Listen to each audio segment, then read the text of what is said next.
Raja Wali dikenal sebagai makhluk yang tidak pernah lari apabila terjadi badai, Bapak Ibu.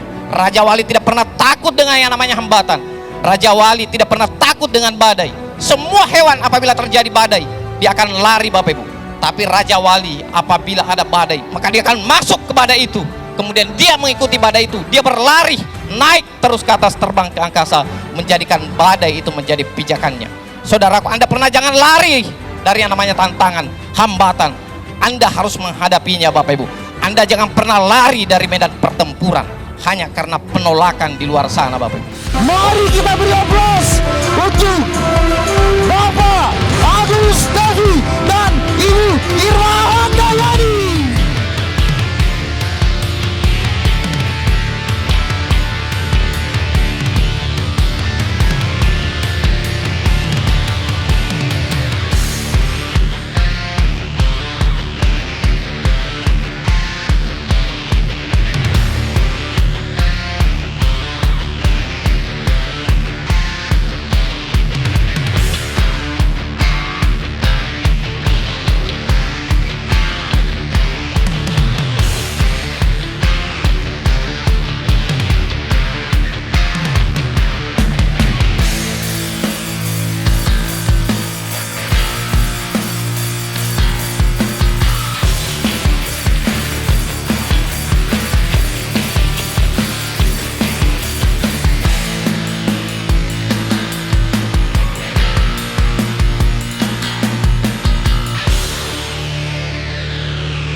Pelan-pelan Ki, panas Ki.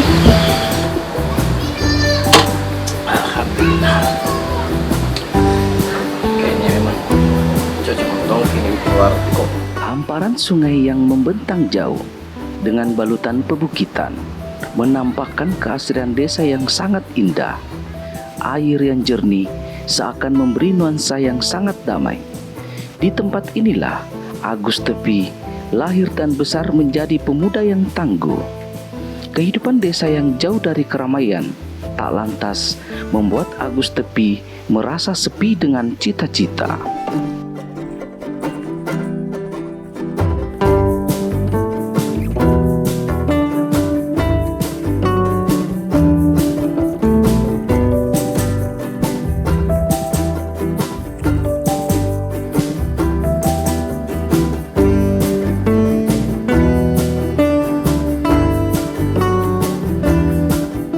Berbekal semangat petarung, Agus Tepi menancapkan impiannya di tepi sungai untuk menaklukkan metropolitan dengan cita-cita yang sederhana, memutus mata rantai kemiskinan. Cara terbaik mengentaskan kemiskinan adalah memastikan diri kita tidak miskin. Bukan tanpa alasan saya mengatakan itu. Saya adalah anak seorang petani yang harus menghabiskan banyak masa kecil membantu orang tua di kebun. Kerasnya kehidupan waktu kecil menjadi pelajaran penting dalam diri saya untuk menjadi orang sukses. Saya mau mengentaskan kemiskinan, minimal dimulai dari keluarga saya. Terkadang saya mengelus dada kalau mengingat masa-masa kecil saya di kampung. Bagaimana tidak, saya lahir di rumah yang sangat sederhana di Manimpahoi, Kecamatan Sinjai Tengah, Kabupaten Sinjai. Disitulah saya tumbuh menjadi anak yang kental dengan kehidupan bertani. Kami memiliki lahan satu-satunya sebagai sumber kehidupan keluarga. Teman akrab saya satu-satunya adalah sungai yang ada di dekat rumah. Karena saudara kandung saya tinggal di daerah lain bersama ibu. Sungai menjadi sangat dekat dengan saya karena tetangga terdekat saya itu berjarak kurang lebih sekitar 1 km. Saya bisa bermain dengan teman-teman sebaya saya jika ada anak petani lain yang datang di kebun.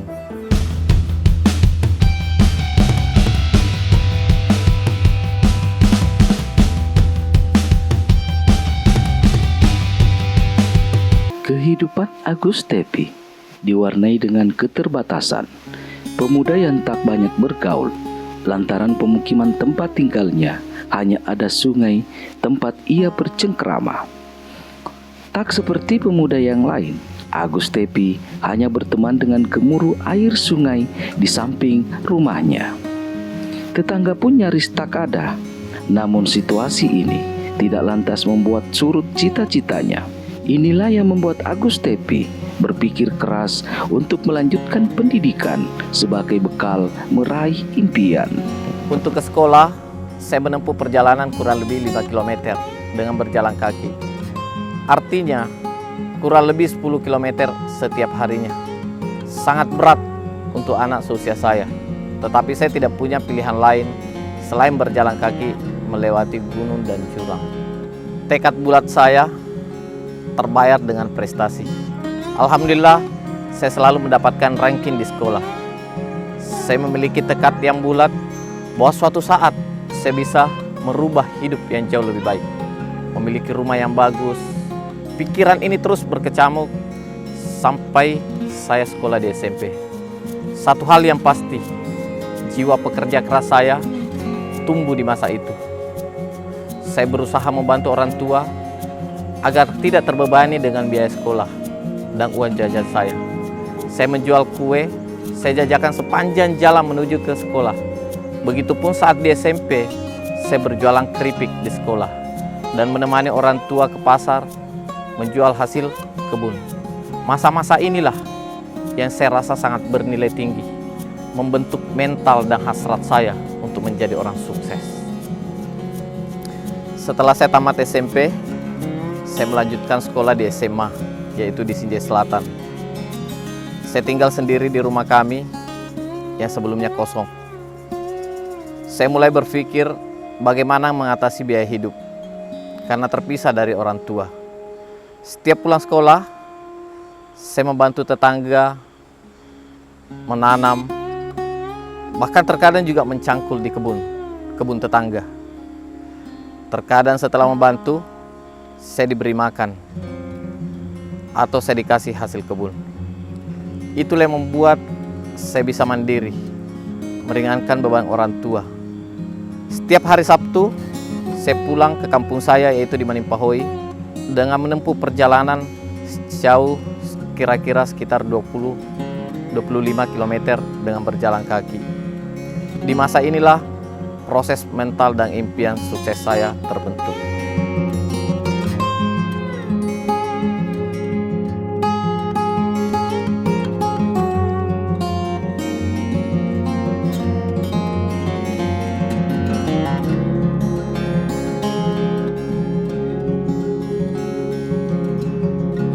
Cita-cita yang tidak pernah terkubur terus menggelora seiring gemuruh air sungai di samping tempat tinggalnya. Dengan tempahan alam dan kerja keras dari berbagai situasi, menjadikan Agus Tepi bermental yang kuat dalam menghadapi kehidupan. Disinilah awal Agus Tepi mengambil keputusan yang sangat berat sebagai pemuda desa, yakni meninggalkan kampung halaman menuju kota Makassar, hanya ingin mengubah nasibnya. Tamat SMA, saya membuat keputusan yaitu berangkat ke Makassar, yaitu saya kepingin mengubah nasib di kota Makassar. Sebenarnya saya kepingin sekali melanjutkan pendidikan di perguruan tinggi. Tetapi harapan itu saya kubur karena saya tidak punya biaya untuk kuliah. Biaya hidup saja susah, Bapak Ibu. Kemudian pada saat itu, waktu saya di Makassar, saya mencoba untuk melamar pekerjaan. Dan alhamdulillah, saya diterima di salah satu hotel yang ada di Makassar. Dan di situ saya mendapatkan pekerjaan sebagai OB, office boy. Dan pada saat itu saya sangat bersyukur sekali. Saya tidak berpikir panjang karena saya diterima sebagai OB. Untuk menyiasati biaya hidup, saya bermohon kepada pihak hotel agar saya diizinkan tinggal. Terserah tinggalnya di mana. Yang penting bisa mengirit pengeluaran saya. Saya pun tidak persoalkan pihak hotel mau menggaji saya berapa. Asal permintaan itu dipenuhi, dan alhamdulillah permohonan saya dipenuhi pihak hotel, walaupun saya hanya digaji Rp60.000 sebulan pada saat itu. Dengan begitu, saya sisihkan gaji untuk orang tua dan keluarga pada saat saya mudik di kampung halaman.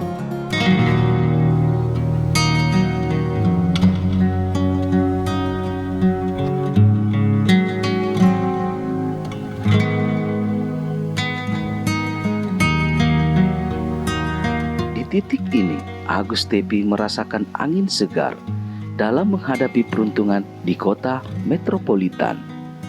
Ia tidak berpikir panjang dalam meraih impiannya. Meskipun situasi tidak seperti ia bayangkan sebelumnya, kota kini memberi negosiasi yang besar. Sebagai awal dari cita-citanya, Agus tidak pernah mengeluh atas takdir yang ia hadapi. Impian besar saya semakin menggelora karena sering bertemu dengan orang-orang besar dan sukses dalam bisnisnya.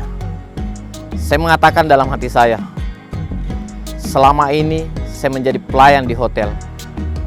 Suatu saat saya yang akan dilayani di hotel. Lebih 7 tahun saya bekerja sebagai OB, memberi saya pembelajaran yang sangat berharga.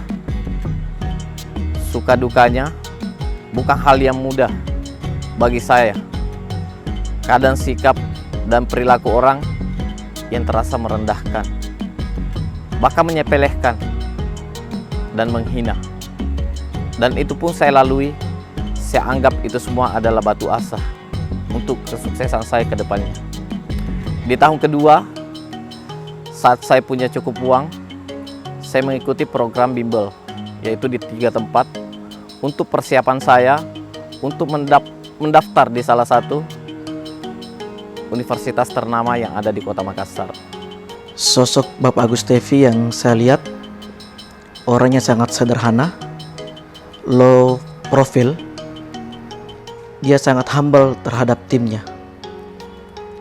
Saya banyak belajar tentang karakter seorang pemimpin yang bernama Bapak Agus Tepi.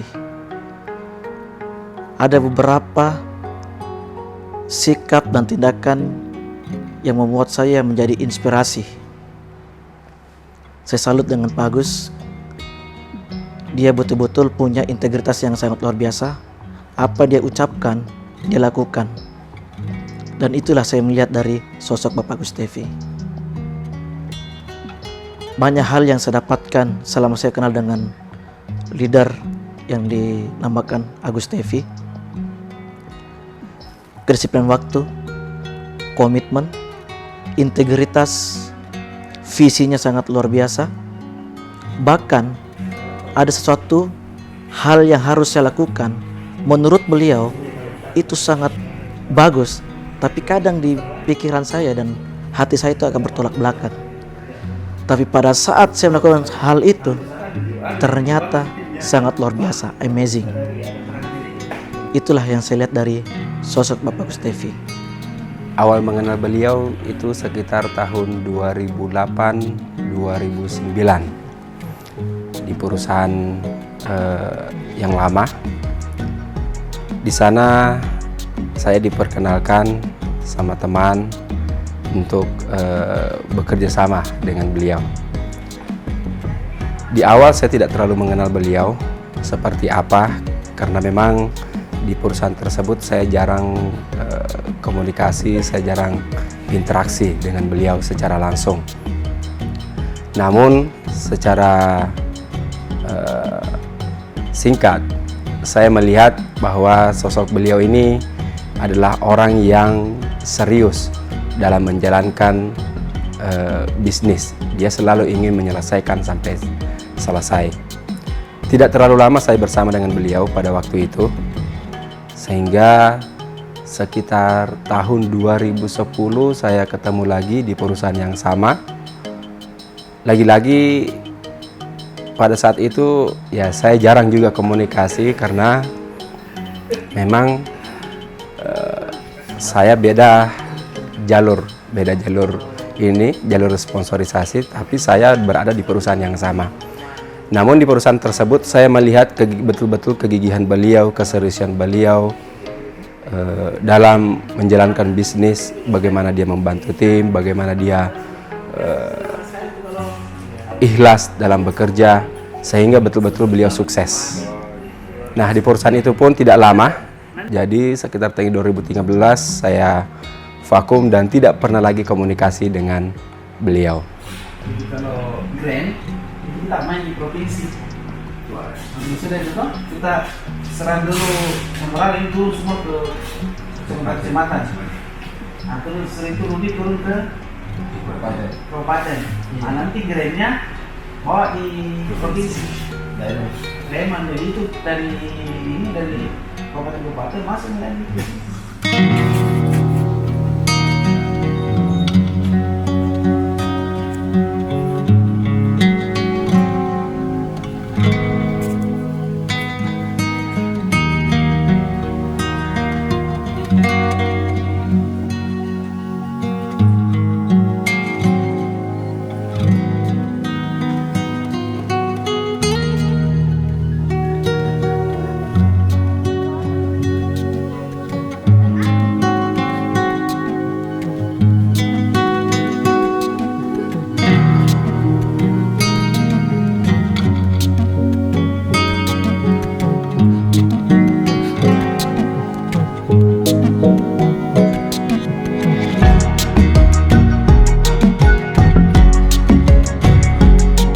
Tidak membutuhkan waktu lama, Agus Tepi mendapatkan buah dari kesabarannya, yakni memiliki kesempatan mengenyam pendidikan di salah satu perguruan tinggi ternama di Kota Makassar. Sekali lagi, alhamdulillah saya diterima di Fakultas Teknik karena itu adalah impian terbesar saya. Saat itu saya merasa menjadi orang yang sangat beruntung di dunia. Tidak ada yang kebetulan. Ini semua karena kehendak Allah Subhanahu wa taala. Di saat saya bingung karena terbentur dengan jadwal shift. Karena di hotel saya kerja siang, 1 minggu siang, 1 minggu malam. Tapi yang namanya jadwal kuliah kan tidak mungkin 1 minggu siang, 1 minggu malam. Dan ini sekali lagi bukan sebuah kebetulan.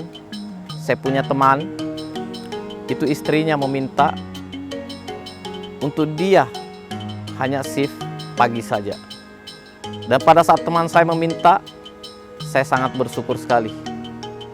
Sekali lagi, saya mengatakan saya sangat beruntung. Kenapa? Karena jadwal kuliah saya itu bisa teratasi.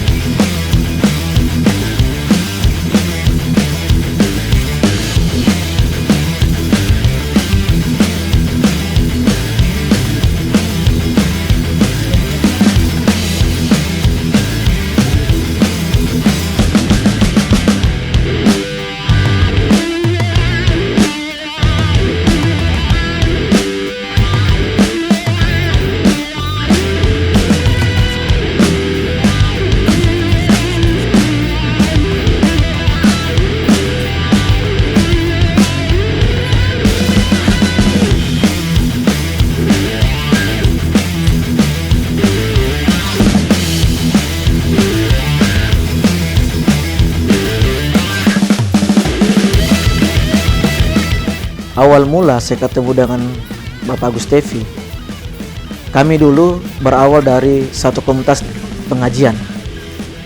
Singkat cerita, beliau menawarkan sebuah bisnis yang menurut saya ya mungkin sama dengan bisnis sebelumnya. Tapi jujur, awal mulanya saya tidak melirik bisnisnya.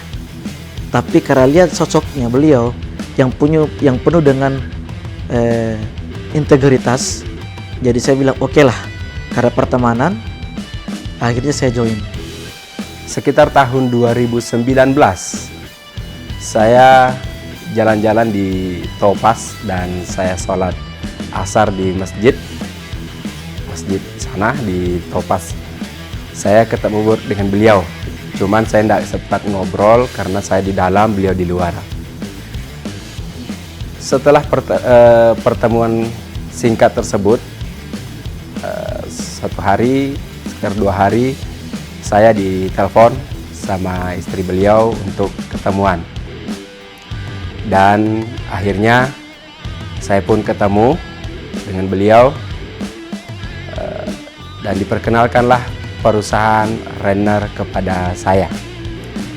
Disinilah awalnya saya benar-benar terlibat langsung, diajak langsung oleh beliau, dan saya betul-betul kerjasama langsung juga dengan beliau dan berada di jalur garis sponsorisasinya. Perkenalan Agus Tepi dengan bisnis MLM seraya membawa hidupnya lebih bergairah. Ia seakan melihat matahari yang terang dan membangunkan semangatnya untuk memetik mimpi yang ia tinggalkan di tepi sungai kampung halamannya. Apabila kapalku sudah kuturunkan ke lautan dan layarku kukembangkan, layarku kukibarkan, maka pantang aku berpaling sebelum tiba di tujuan, Bapak Ibu. dasar. Apabila hari ini Bapak Ibu, saya sudah mengambil sebuah komitmen yang sangat luar biasa untuk berada di Renner, maka pantang aku berpaling sebelum tiba di puncak. Menjelang saat saya mau KKN, disinilah perkenalan pertama saya dengan bisnis multi-level marketing. Ceritanya pada suatu malam, ada seorang teman yang datang ke hotel dengan penampilan yang sangat wah. Saya penasaran, saya tanya kenapa bisa memiliki penampilan rapi dan seperti eksekutif. Dia lalu menceritakan awal kesuksesannya dan mengajak saya untuk menghadiri seminar kewirausahaan. Saya makin penasaran, kemudian saya menghadiri seminar yang ternyata persentase bisnis MLM. Setelah mengikuti persentasenya, disitulah saya merasa tertantang untuk mempelajari bisnis MLM. Saya yakin kalau inilah kesempatan saya untuk menjadi orang sukses. Tanpa berpikir panjang, saya bergabung dengan perusahaan MLM pertama saya. Saya langsung menanamkan dalam diri bahwa disinilah kehidupan saya akan berubah. Keyakinan itu bukan tanpa alasan. Karena pesan orang tua saya, pada saat saya akan merantau, mereka ingin sekali tinggal di rumah saya, di rumah pribadi saya jika berkunjung ke Makassar. Di saat itu pula, saya punya impian memiliki rumah. Di MLM inilah saya banyak mendapatkan pelajaran tentang pengembangan diri. Ternyata di MLM, pembelajarannya itu jauh luar biasa.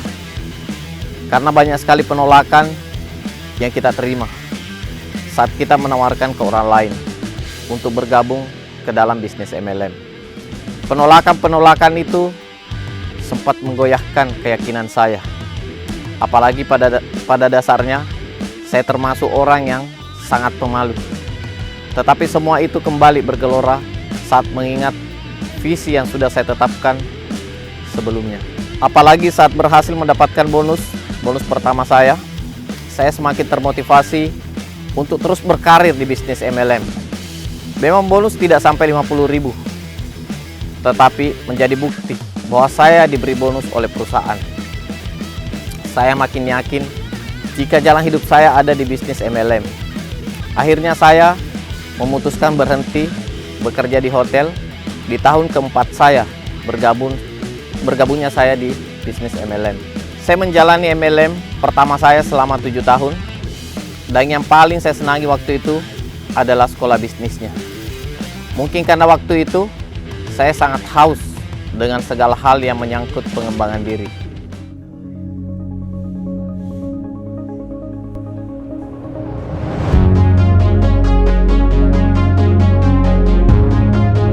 Agus Tepi terus mengembangkan dirinya di bisnis MLM.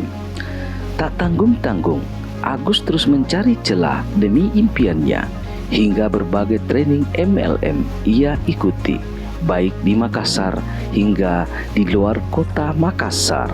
Satu waktu ada training gratis di Jawa Timur yang menarik perhatian saya. Bagaimana tidak, saat dipresentasekan tentang training itu menyuguhkan tantangan tersendiri. Syaratnya untuk mengikuti training itu bukan tentang berapa besar biaya yang kita keluarkan, tetapi syaratnya adalah kita harus mampu memenuhi target penghasilan dengan peringkat tertentu, baru bisa mengikuti training itu. Saya mengeluarkan seluruh kemampuan terbaik saya agar bisa mengikuti syarat yang diminta.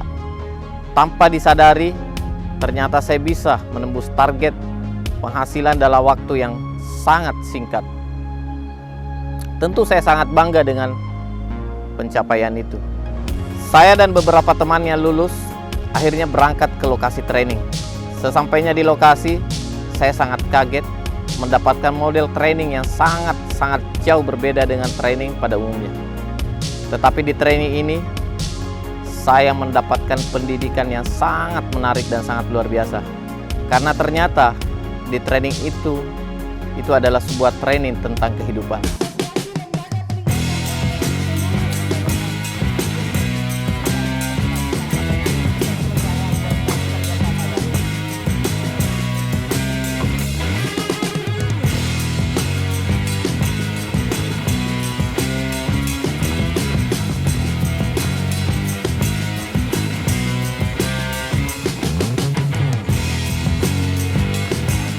Dalam berbagai pertemuan yang diikuti Agus Tepi, training yang ia ikuti tak hanya mengajarkan bisnis semata, melainkan Agus berpikir bahwa ini adalah pelajaran hidup yang begitu luar biasa, mengajarkan berbagai sisi kehidupan. Training ini adalah training kehidupan.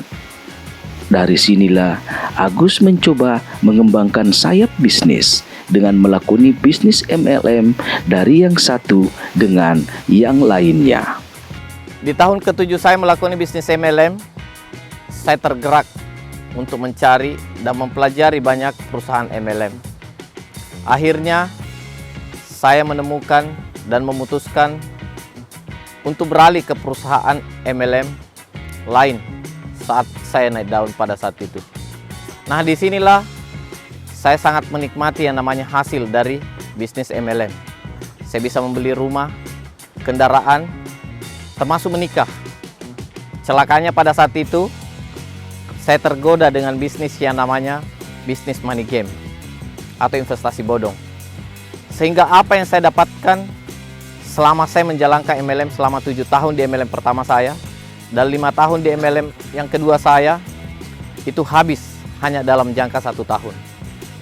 Bahkan meninggalkan utang yang tidak sedikit. Tidak semulus seperti yang dibayangkan oleh Agus. Setelah menikmati hasil yang cukup banyak, Agus pun tergoda dengan berbagai bisnis yang lainnya, termasuk bisnis money game yang membuat Agus merosot kembali.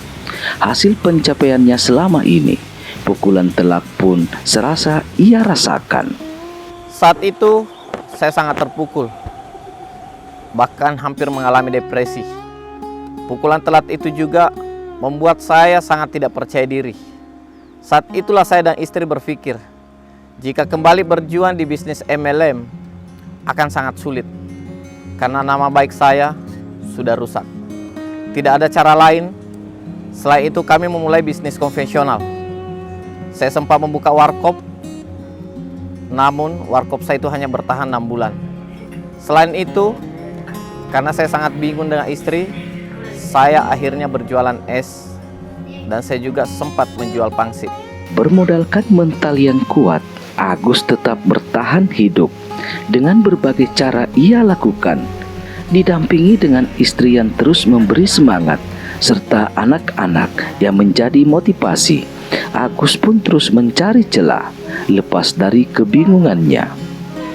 Hingga pada akhirnya pertemuan dengan sahabat lama, yakni Nasir, salah satu owner perusahaan MLM, yang kemudian membangkitkan semangat juang Agus kembali dalam bisnis MLM. Saat saya sudah tidak ingin lagi berada di bisnis MLM, akhirnya saya bertemu dengan kawan seperjuangan saya.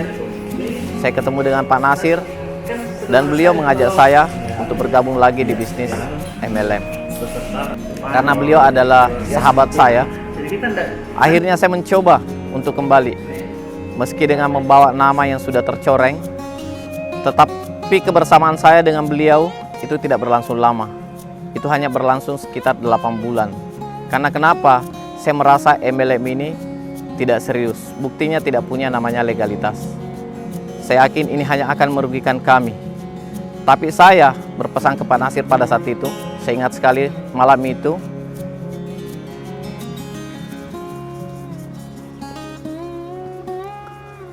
Itu hampir jam 2 malam.